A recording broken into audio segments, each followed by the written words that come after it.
All right, episode 2. It's a brand new day. Buddy's got a brand new shirt on.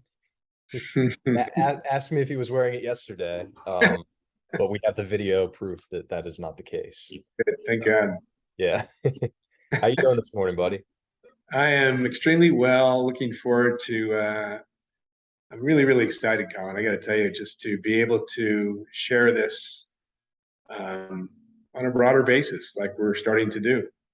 Um, I go to bed looking forward to it. Wake up looking forward to it, and certainly enjoyed talking yesterday, and looking forward to doing so once again today. All Sounds right. great. All right. Cool. Cool. Great. So yesterday we talked about the origin story of how zone motion came to be, how you came to be. And so for everybody listening, if you haven't seen that, I highly recommend looking at that first because it's really going to give you an idea of where Buddy's coming from with all this and why he's the person you need to be learning this from.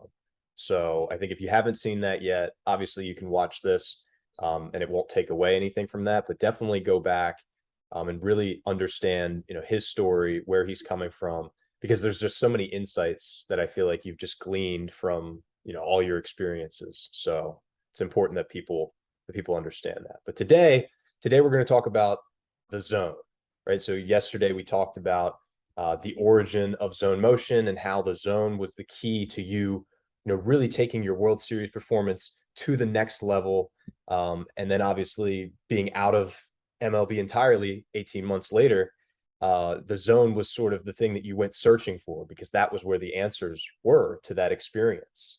And so today we're just going to talk about what the zone actually is, like what that actually means, because I feel like there are a lot of preconceived notions that people have about the zone, and some of them might not be entirely correct. And so we're just going to dispel some of those myths and just give you guys a really no frills, no fluff understanding of what the zone is. So, buddy, I'll let you kind of take it away. Maybe we could start with what is it that the world thinks about the zone, um, and why that might not be entirely accurate. I think most people think the zone is something that you just stumble across sometimes, right? You have it at bat if you're a baseball hitter, a few innings if you're a baseball pitcher, a few games where you just feel the ease. It's effortless and it's so simple. And again, you're not thinking and things slow down and that you just kind of stumble upon it, which is what I thought it was. That's what happened to me in the World Series. I had no idea what happened in my mind and body that allowed my full ability to rise to the surface. And so I think most people think that's the case, and they they utilize breathing techniques and meditation, which is all very, very helpful, and all things that we do teach with zone motion. But really, what the zone is it's your ability to access and develop what we call your library preparation when you need it. And so the library preparation are all the skills that we and you have learned from the time we're on this planet, from the time we're crawling and doing all the things that we learned to do, then walking and learning what we learn in school and cooking and just all the skills that we learn. And then we start playing sports at a young age, and we learn to throw and catch the ball. And all of those skills are stored in the middle of the brain, which is the basal ganglia. And so what's important is to be able to access those skills, that library preparation when we need it. And quite often what happens to an athlete is we get in a game and it becomes hit and miss. We know we're better than what we're showing. And so what's going on? Why aren't we playing up to our capability in each moment? I knew from my zone experience, the World Series, if I had that experience once, logic tells me, why can't I experience it all the time? Great question. True. Yeah, of course. Something happened. I just didn't get lucky. I mean, some people thought maybe I did get lucky. I realized no, I didn't get lucky. I just was able to access my library preparation, and certainly I have to say I picked a good time to do it, and in the World Series. So I now know that what the zone is. Again, it's your ability to access your library preparation when you need it. And certainly when you need it most, that's ideal. But quite often athletes haven't understood that. And so we understand that, and it's what we teach. And it's wonderful. It's really beautiful to teach it. I love teaching it. It completely turns me on to teach it every day. And I see the changes that occur, not just on the field and all sports, but off the field, and just an overall better sense of well-being, which we understand why that is. Yeah, yeah. And I think when you start to take out that element of randomness, it it makes a lot of people really interested all of a sudden, because I think most people, just like you know, before your zone experience and then even after your zone experience, you had this idea that, you know, it was just kind of random, like it just happened. And I Right. think a lot of people resonate with that. And when you realize that no, these things are happening for a very specific reason, it's because of the process happening in your brain, all of a sudden you start to shift your mindset and think, okay, well, what are the things that I can do to get into this state intentionally as often as possible? Because obviously that's when the best results happen. You're exactly right. And so getting a deeper understanding, which is hard to do for a human, what is really happening in our brain when we're performing so well. I like to, tell the story. Golfer walks off the golf course after having a terrible round. He says, "Yeah, I know exactly what I was doing wrong. I was coming across the ball, or, he can identify. I wasn't setting my hands at the top." But then you ask him, "What's, after he shot a 65 or something? So tell me what happened today. What allowed you to shoot a 65 versus an 85?" And they'll say, "I don't know. I was just striking it really, really well. I felt really good out there. I was relaxed." And they don't really understand at the deepest level, that the brain and the brain body connection, what was happening? Why did it happen? And how do I access it? Right. And so that's the key. That's being able to access a library of preparation when you need it. And so years ago, prior to getting on this morning, I was thinking something popped into my mind. Years ago, after my playing career, I was doing some broadcasting for the Royals on the weekends, and we were in Chicago, and I walked into the White Sox clubhouse at that time, and they were mired in a slump. The team was not performing well, and on the chalkboard, the manager or someone had written that slumps are part of the game. And this was before I knew any of this, what I teach now. And I looked at that, and I said, something didn't sit right for me there. I said, wait a second. I knew enough about the brain body connection. I said, that doesn't have to be. A slump doesn't have to be part of the game, right? All a slump is just there's a breakdown. There's not enough knowledge of what's taking place when you're playing your best. But once you have that knowledge and the ability to access the library preparation, all the skills you've learned, then a slump shouldn't occur. Which, as I mentioned in our previous podcast, podcast one, that my first 4 professional hitting clients showed an average increase of batting average of 79 points.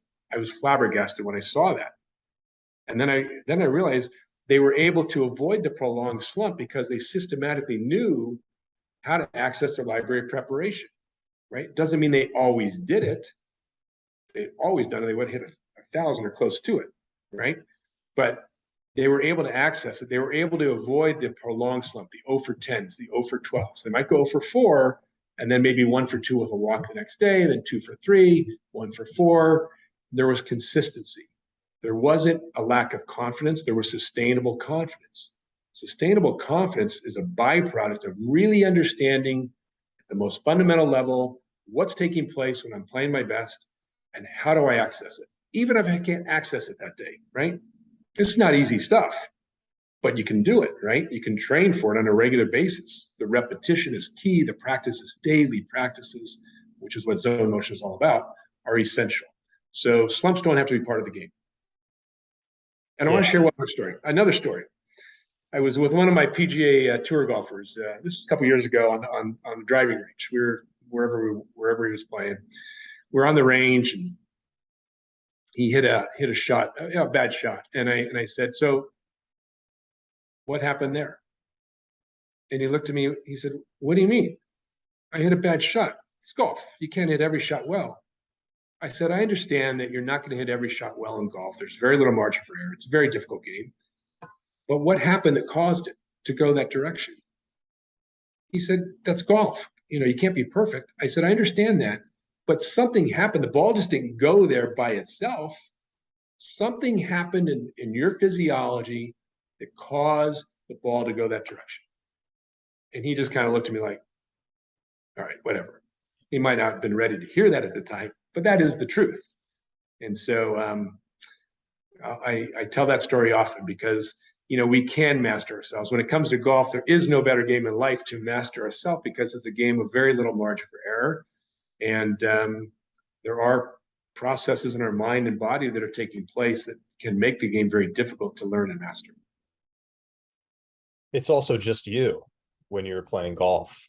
There's really no other factor except for you. With baseball, there's a pitcher. You might just face a pitcher who's really on. Maybe that pitcher's in the zone, right? But with golf, it's just you and the ball, and so the only factor that's going to influence how well you play is where you are at that place in time. And if you go to a driving range before a golf tournament and watch all the golfers lined up, they're all, you could put a blanket over all the balls that are landing, within whatever 15 feet of the hole, and there's just, they don't miss on the range. And then the tournament starts, right? And then there's a big separation because they're not accessing that library preparation under pressure and when they need it most. Even, I like to speak about Barry Bonds, Alex Rodriguez, and Prince Fielder. 3 really amazing former Major League Baseball players, had tremendous careers. And what do they have in common besides, hitting a ton of home runs and just being great players? Is it generally in the postseason, they didn't perform as well as they did during the regular season. Now, Fielder never broke through in the postseason. Bonds and A-Rod eventually did break through. But as great as they were, they really didn't understand what made them great, right? A lot of great athletes, they don't know what they're doing, right? They don't have to necessarily, but all of a sudden pressure's turned up, or they get to a certain age, certain level of their career, and they faltered, right? And so without knowing what makes them great, their performance diminishes in the postseason, and as it did for Bonds and A-Rod. So really, zone motion is not just for the struggling athlete. Zone motion is for everyone who wants to understand at the deepest level what's taking place when I'm playing my best. And then you have sustainable confidence, right? My clients love sustainable confidence, right? They're never beating their head against the wall. They're just like, okay, didn't work out today. Here's what went wrong. Boom, I'm going to do my daily practices, keep doing what I'm learning, and things turn around quickly. Yeah. And I think about, well, what you said with the consistency and this idea that a lot of people believe that slumps are part of the game, that it's just something that happens. And I think about it also in a broader context of people who believe that maybe depression just happens and it's normal, and these other things in life, it's just a part of life, right? And I think when you start to practice zone motion, people will start to work with you, and we talked about this a little bit in the last podcast too.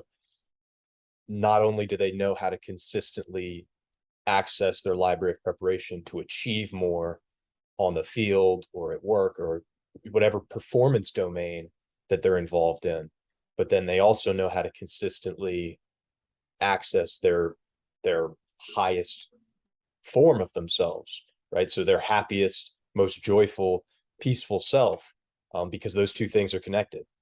So I think it's interesting. You're exactly right. They are connected, and it's the increase in the theta brainwaves. In the first research project I did with some golfers, we saw an increase in the theta brainwave state. And at the time, I didn't think much of it. But as I was working with professional athletes, a few times the wives of the professional pitchers I was working with came to me and said, geez, my husband's just happier and he's in a better mood. And I said, well, that can be expected. He's performing better. And they'd say, no, it was independent of how they're pitching. And I started thinking about it. I'm thinking, I wonder why that is. And then I went back and I thought about the results from the study with golfers, the increase in the theta state, and started to study theta. And one of the things I learned was theta actually increases serotonin and oxytocin, two feel-good chemicals, right? And so that was the reason they were feeling better along with performing better. It is the same process in the brain. And so everything we do in life, if you think about it, everything we do in life, we do for one reason, because we want to feel good. I think we may have talked about this on our previous podcast, if I'm not mistaken, or maybe I'm forgetting. But we always talk about it. Yeah. Every conversation we talk about it. Right. It's what we all want to hear. And so everything we do in life, we do for one reason, because we want to feel good, right? And so when we make that the priority, we're achieving our ultimate desire of feeling good, right?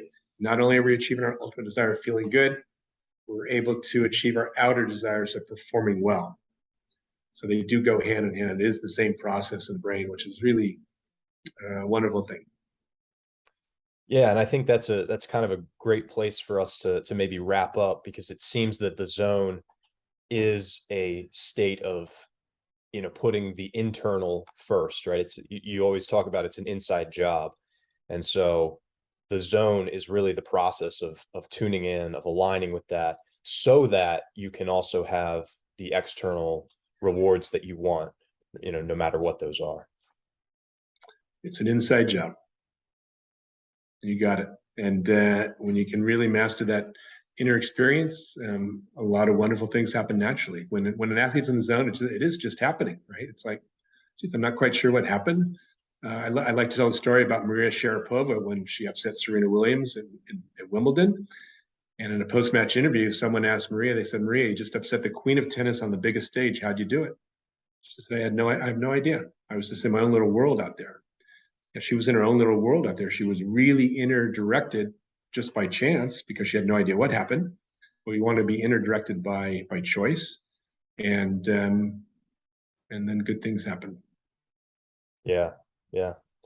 All right. So that's probably a good place for us to stop. I think we covered some really important parts of what the zone is. There's obviously a lot more depth to this than what we could cover in one podcast.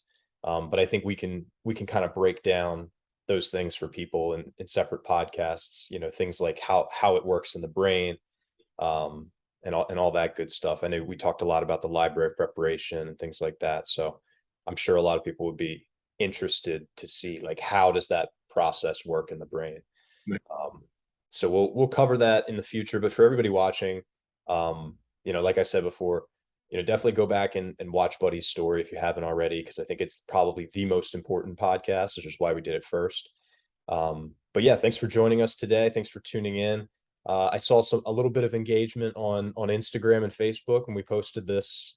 There was a highlight that we posted last time, which got some pretty good engagement. So yeah, we'll just keep putting some stuff out there, and everybody watching, let us know what sticks for you, like what's standing out, and what you guys are like really excited about when you hear it. But that's all from us today, Buddy. Thanks again for joining, and thank you, Colin. Yeah, we'll see everybody next time. Take care. Bye-bye.